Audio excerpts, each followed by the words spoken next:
इसके previous video में हम लोगों ने सरल मशीनें के बारे में चर्चा कर रहा था कि सरल मशीनें क्या होती हैं। तो इसके बारे में हम लोगों ने पढ़ा कि सरल मशीन वह युक्ति है जो बल आघूर्ण के सिद्धांत पे कार्य करती है। एक जगह बल लगाकर दूसरे मशीन के हिस्से से हम किसी बोझ को उठाते हैं।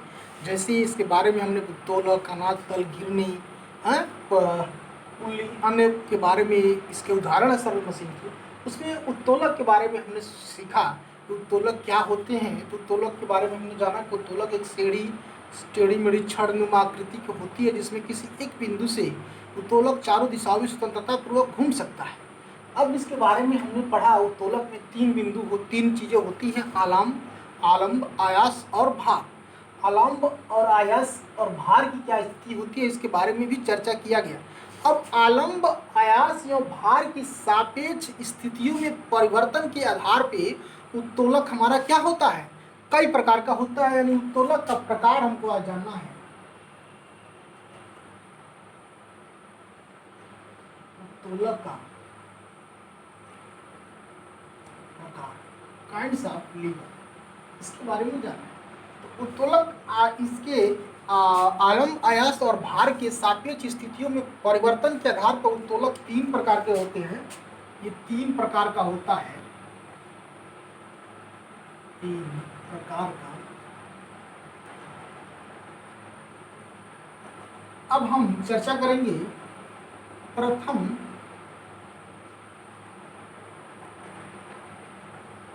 श्रेणी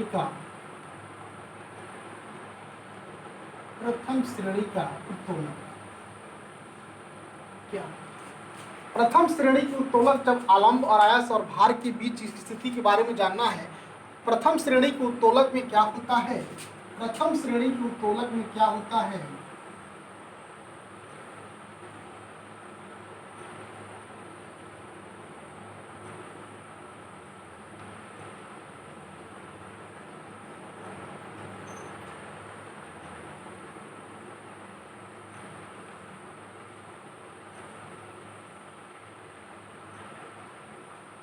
यानी यहाँ पे आलम्ब क्या होता है, आलम्ब क्या होता है, बीच में होता है और भार और आयास किनारे किनारे होता है। प्रथम श्रेणी के उत्तोलक में क्या क्या होता है, आलम्ब बीच में होता है, भार और आयास हमारा किनारे किनारे होता है। इसमें यांत्रिक लाभ क्या होता है, इस प्रथम श्रेणी के उत्तोलक में यांत्रिक लाभ 1 के बराबर भी हो सकता है, 1 के बराबर भी हो सकता है, 1 से अधिक भी हो सकता है, 1 से कम भी हो सकता है। तीनों पॉसिबिलिटी यहाँ पे आपका प्रथम श्रेणी के उत्तोलक में होता है। कौन सा होता है प्रथम श्रेणी के उत्तोलक में आपका, प्रथम श्रेणी के उत्तोलक में यांत्रिक लाभ 1 से कम भी हो सकता है, 1 से ज़्यादा भी हो सकता है, 1 के बराबर भी हो सकता है। तीनों कंडीशन प्रथम श्रेणी के उत्तोलक में आता है।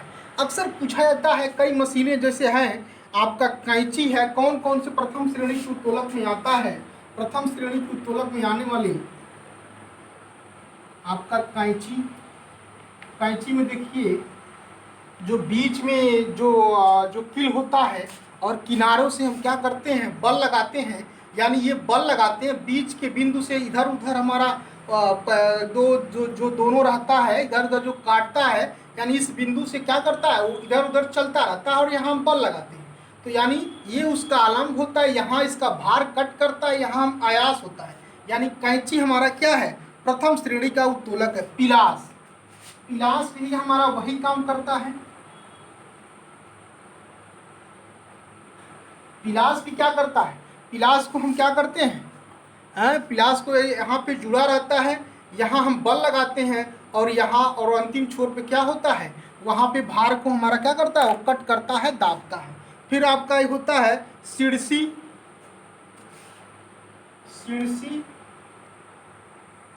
होता है कील उखाड़ने की मशीन, कील उखाड़ने की मशीन।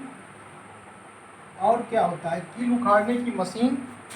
और क्या होता है, शीशा झूला साइकिल का ब्रेक। एग्जाम्पल ऊपर लिख देते हैं, शीशा झूला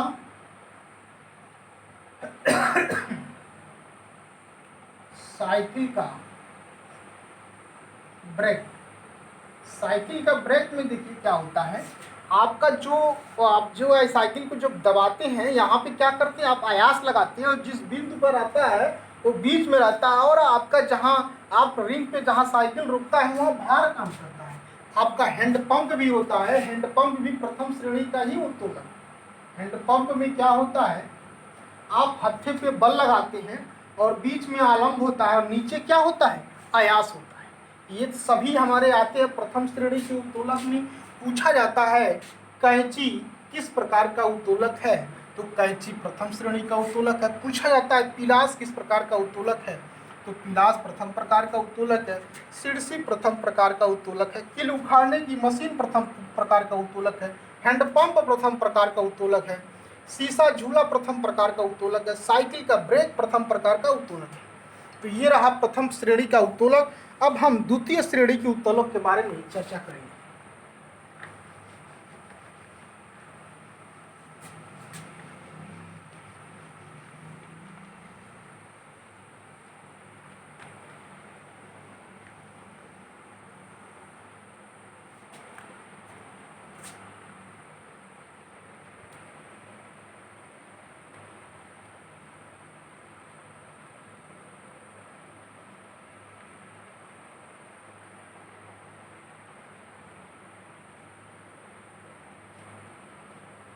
द्वितीय श्रेणी, इस प्रकार के उत्तोलक में क्या होता है, भार हमारा क्या हो जाता है, बीच में हो जाता है। इस प्रकार के उत्तोलक में क्या हो जाता है, भार हमारा कहाँ चला जाता है, बीच में आ जाता है। और आलंब और आयास क्या हो जाते हैं, किनारे किनारे हो जाते हैं।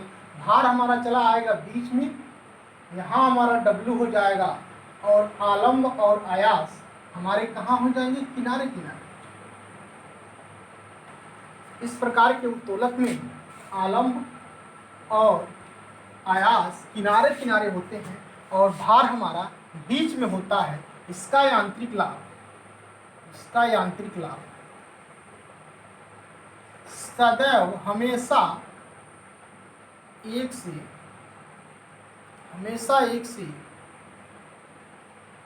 अधिक होता है।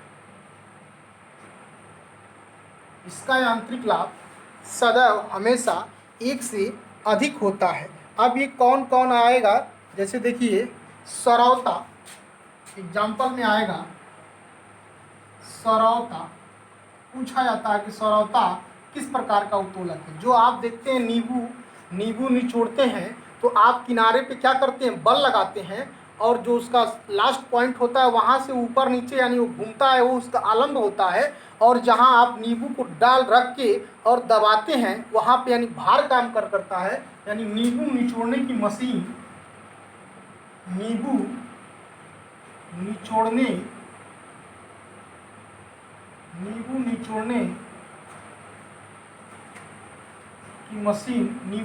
की मशीन। फिर दूसरा आपका इसमें एक और होता है कूड़ा ढोने का, देखते हैं कूड़ा ढोने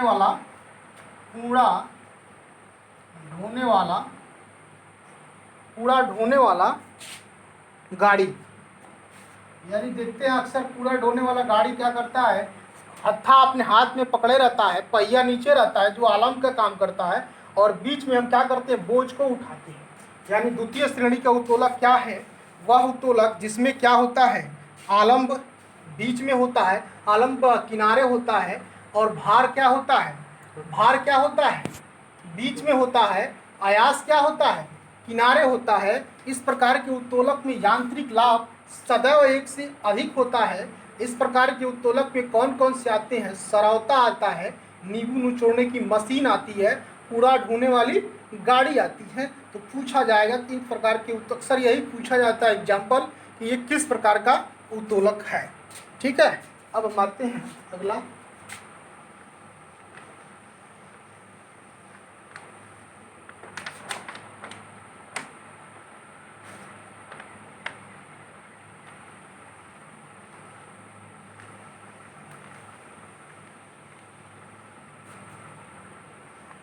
तृतीय श्रेणी का उत्तोलक।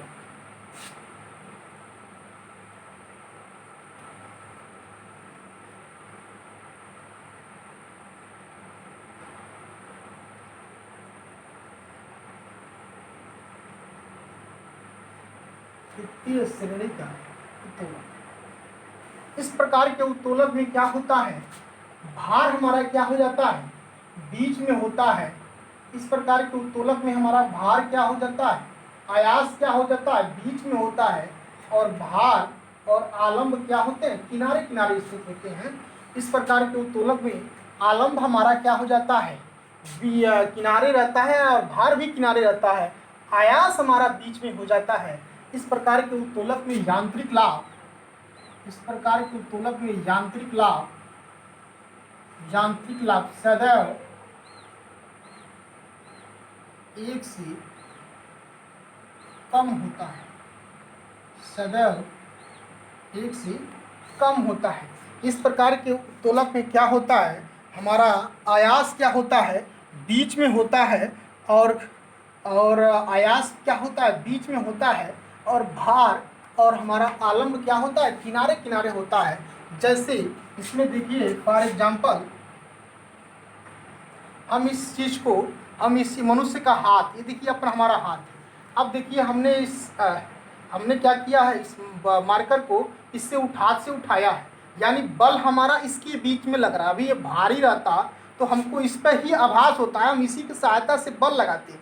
और ये जो हमारा ये कौनी हिस्सा है, यहाँ से हमारा हाथ क्या कर रहा है, घूम रहा है, यानी स्वतंत्रता पूर्वक घूम सकता है किसी भी दिशा में। ये हमारा क्या हो गया, आलम्ब हो गया। अब यहाँ पे हम इस चीज़ को उठा रहे हैं तो ये हमारा भार हो जाएगा, और बीच में हमारा क्या हो रहा है, बल लग रहा है। तो देख लीजिए ये बल बीच में है, आलम्ब किनारे है, भार किनारे है। तो किस प्रकार का ये उत्तोलक होगा, ये तृतीय श्रेणी का उत्तोलक होगा, यानी ये मनुष्य का हाथ। एक और होता है चिमटा का, क्या होता है, चिमटा भी इसी में आता है। चिमटा भी तृतीय श्रेणी का उत्तोलक में ही आता है। तो इसमें प्रथम श्रेणी का उत्तोलक, द्वितीय श्रेणी का उत्तोलक और तृतीय श्रेणी का उत्तोलक आपको बताया गया। यानी तृतीय श्रेणी का वह उत्तोलक जिसमें आयास बीच में हो, आलंब और भार किनारे किनारे स्थित हो। तो इस प्रकार के उत्तोलक को हम तृतीय श्रेणी का उत्तोलक कहते हैं। इसका यांत्रिक लाभ सदैव एक से कम होता है। इस प्रकार के उत्तोलक में मनुष्य का हाथ, चिमटा इत्यादि आता है। यानी आपको बताया गया उत्तोलक का प्रकार के बारे में। उत्तोलक 3 प्रकार के होते हैं। इनके आलम्ब, आयास और भार की सापेक्षिक स्थितियों के कारण 3 प्रकार का होता है। प्रथम श्रेणी का उत्तोलक, द्वितीय श्रेणी का उत्तोलक, तृतीय श्रेणी का उत्तोलक। इनके बारे में आपको बारी बारी से सबके बारे में बताया गया कि प्रथम श्रेणी के उत्तोलक में आलम्ब बीच में, भार और आयास किनारे किनारे, और द्वितीय में भार बीच में, आलम्ब और आयास किनारे किनारे, तृतीय श्रेणी में आयास बीच में, आलम्ब और भार किनारे किनारे होते हैं। तो यही आपका उत्तोलक है। इसमें अब इस उत्तोलक की चीज़ में इतना ही है। बहुत बहुत धन्यवाद, नमस्कार।